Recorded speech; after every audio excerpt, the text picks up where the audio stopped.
Hi, this is Ed for Geek Out, and you are watching 16-Bit You.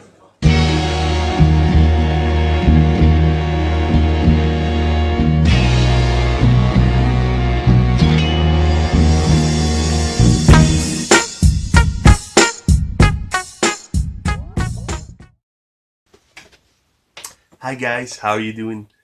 It's 16 here.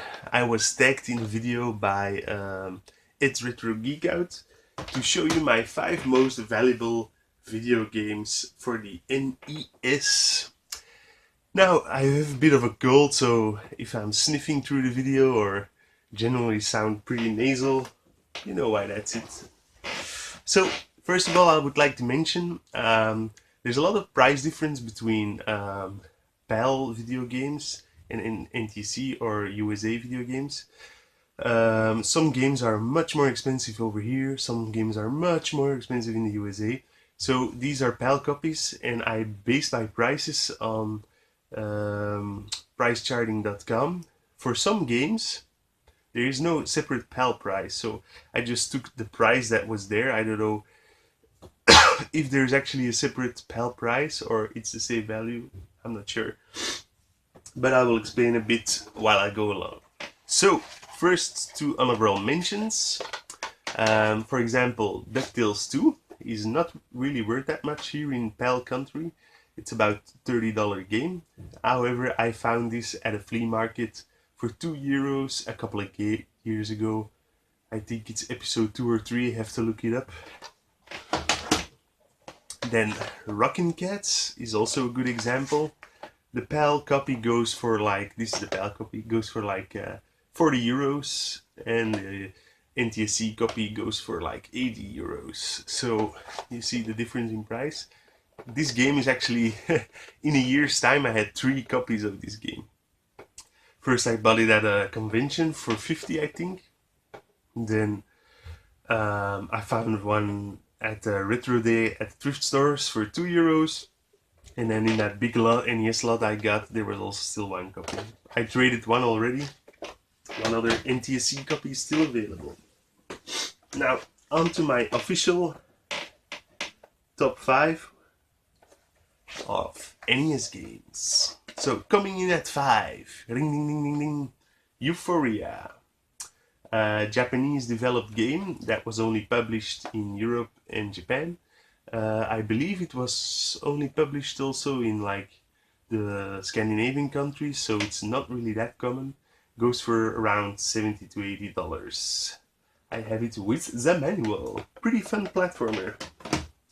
Number 4, Hammerin' Harry. Also a $80 game. This is a Japanese series. It has iterations on the Game Boy and the Super Nintendo. This, however, is the NES version, and it's also the only version, except with one Game Boy game, sorry, that has been translated into English and released in the West.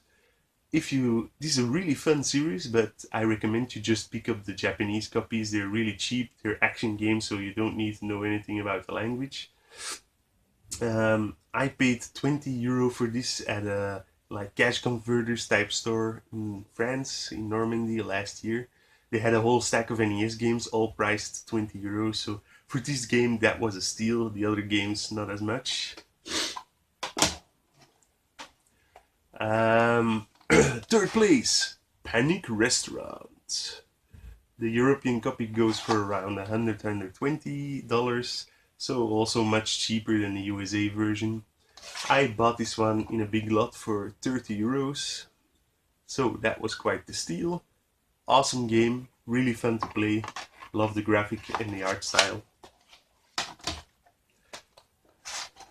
Little Samson. Also much cheaper than the USA counterpart. Here in Europe, price charting has it at $120.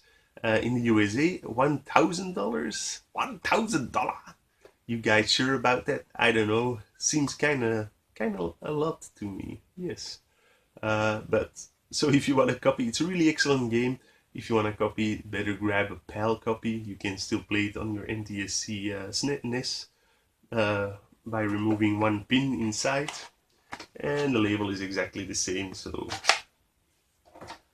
Sorry with my running nose.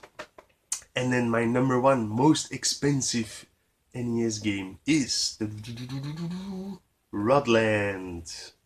Now Rodland is a Japanese game by Data East, I think, and it was ported in the West, well, in Europe actually, by the Sales Curve.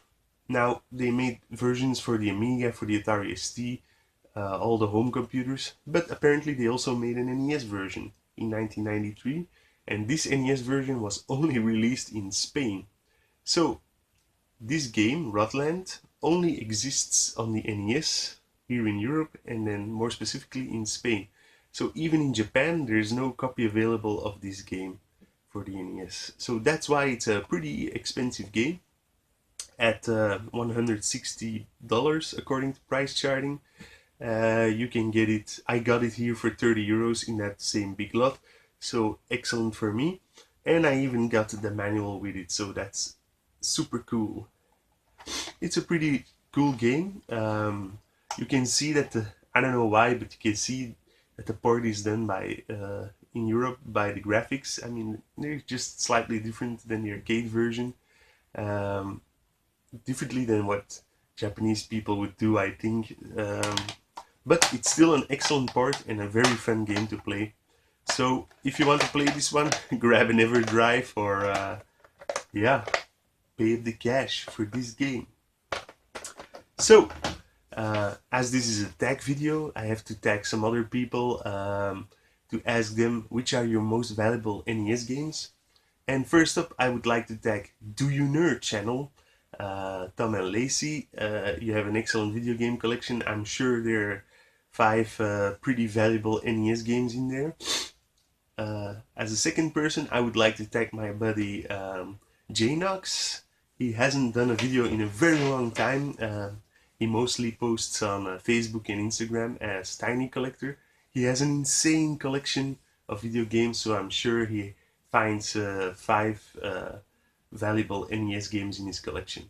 And lastly, I would like to tag TheHighlander, who comments a lot on my videos and he makes funny videos. I don't even know if he collects NES, so but if he has 5 NES games, I'll sure he make an interesting and entertaining video. Well, see you guys later. Bye.